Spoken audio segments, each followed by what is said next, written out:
You've just toured Ireland and you're coming back in October. Yeah. I came over 3 weeks ago on a motorbike. I've had a midlife crisis and What learned did you buy? What kind of a bike? I got a BMW GS 1300, which for anyone who's into motorbikes is a good motorbike. And if you're not into motorbikes, it just sounds It's impressive. a number. It's a number, but sounds impressive, doesn't Yeah, it? but it's a tourer, I presume. It's not a... It's more of an adventure bike, which means that it can go off-road. But what's good about it, for Ireland, what was brilliant about it, it just takes the bends of the roads. So in places... Because what I did the Wild Atlantic Way. Yeah.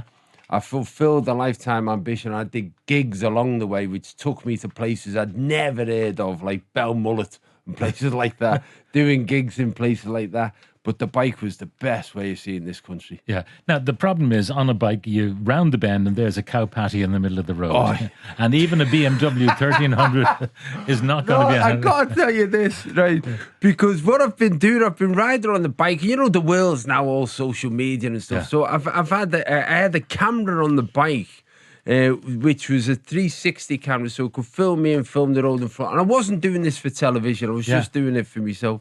And I was in Letterkenny, and I was coming back in Letterkenny to where I was staying, and I turned the bend, and the woman was waving me down to slow down. I turned around, and there's like 50 cows in the road, and I thought, oh, this would be brilliant on the footage. And I looked, and the camera had run out of battery, and I thought, what a time for the camera to run out of battery. And then as I noticed the cows were going past, then there was a bull amongst the cows. Then the bull climbs on the back of another cow, and I thought, this is probably a time not to have a camera. This couldn't have been more at rural Irish. Your tour of Ireland, it took you, I believe you led the Bike Fest in Killarney, is that right? I did. Well, how did that come about? I mean, obviously, you're probably the most famous biker in Killarney at the time. Anyway. I don't know. There's some very famous guys there in the biking world. But what happened was I plotted the route of where I was going based on riding the Wild Atlantic Way. And we happened to book the Monday night in Killarney, the Bank Holiday Monday. And then we found out that there was a bike fest. And they said, you know, if you're going to be here, I was doing Limerick on the Saturday night. They said on Sunday, come and do the ride. So I turned up on Sunday, and as I said, I'm a novice motorbiker. I've been riding a motorbike since November, and I turned up in all my brand new motorbike gear, surrounded by all these guys on big Harley Davidsons and so on. And well-worn leathers. Well-worn leathers, and as I say, a lot of the motorbikers, they had faces that looked like somebody else had worn the face before they got to go on the face, and they said to me, do you want to lead the parade? And it was such an honour to go around Killarney, people coming out and waving at you. It was great. And did they recognise you under the helmet? Well, yeah. Who was your man? I made sure they could see the teeth. Who's this? You know that story about you go into the dressing room in the golf club and there's a guy with all the new gear. Yeah. And the guy's mutter, he must be brutal at golf. yeah, that's true. That's exactly it. You look at somebody like me with the shiny motorbike, you think you're new to this, aren't you? Now you've done a bit of research into your background, your DNA. Yeah. Well, I did a show. In fact, that's what when I'm the stage show that I'm doing, the tour that I'm doing is all about what got revealed by doing this television show, DNA Stories, and finding out about my Irish heritage, because I've had a love for Ireland ever since I first came here, and I was trying to understand what that love is, and I found out it's because I'm more Irish than I am of anything else. You knew you were Irish already, didn't you? No, I knew there was some Irish in the family, but I'd done a previous show where Who Do You Think You Are, which is a BBC One show, but they actually stayed away from the Irish heritage, and so I knew there was some Irish. Obviously, with the Liverpool connection, there's some Irish. It used to be the biggest Irish city in the world. Exactly. I just didn't know that there was as much as what there is. What percentage are you? 65%. 65%. Almost 2/3 of you. Almost 2/3. I don't know which 2/3, but I'd say it was the best 2/3. I'm going to say below the knee is English. And you discovered you're related to another famous actor, Hugh Bonneville. Oh, yeah. Well, when we say related, great there is a relationship. Yeah. Our great-great-granddads were working within 30 yards of each other. in the 1800s. I mean, it's staggering because we are the most unlikely friends to find that our great-great-granddads would have known each other is bonkers. Yeah, because I mean, if you were just compared the two of you, he sounds quite posh, doesn't he? Even It even does. when he's not in Downton Abbey. Exactly. He is definitely the poshest Englishman that I can call a friend. And it's a very weird relationship because I feel like I'm his equerry. I feel like I should be opening doors for him and making sure his jackets are clean. Now, the show Back at It. What is that? What's your shtick in this show? Well, the reality is that I suppose, post-COVID, everybody had to look at what they're doing with themselves. And I had a lot of television commitments, and I was doing acting, I was doing television presenting, I was doing an interview show. And the thing that I was squeezing in was the stand-up comedy. And the only reason I was doing any of the other stuff was because of stand-up comedy. And because I came to comedy late in life, as other opportunities have come, I've tried to make the most of them. Yeah. And I just took a step back and thought, well, actually, the thing I love the most, the thing that I can control the most, and the thing that will give me the most joy is stand-up comedy. Well, so I'm back at making that the main priority. The two things I'm intrigued by. You say you came late to stand-up. How late was late? I did my first ever. In fact, next year I'm going to do another tour to celebrate the fact that it will be in October next year, 25 years from when I first walked on a stage in a pub to tell a joke. So that was 25 years from my first open spot. And I was just shy of 35 when I did that. And then I left my job when I was 40. So 5 years as an apprentice, trying it on. Yeah. And during that time, I worked for a pharmaceutical company. And then I left my job when I was 40. And I'm 57 now. And I've just passed the time of being a professional comedian longer than I worked in the pharmaceutical industry. What did your beloved say when you said, I'm thrown in this job? Pat, why'd you bring that up? No, you know what she said? To be fair to Melanie, she was brilliant about it. Because I said, look, I've found this thing and I can't not do it. And it's this stand-up comedy and I need to do it. And so I kept on both things going at the same time. And then I noticed other people who started when I started, like Michael McIntyre, Alan Carr, people like that took off. And I just thought, if I don't do this now, what I'm going to do is to say I didn't leave my job because I had three kids and a mortgage to pay. And I'm going to blame my own children. And that's a coward's way out. I thought, I'm going to take the chance. So you had to go. So Melanie just said, basically, that's how much we need. Go and get it.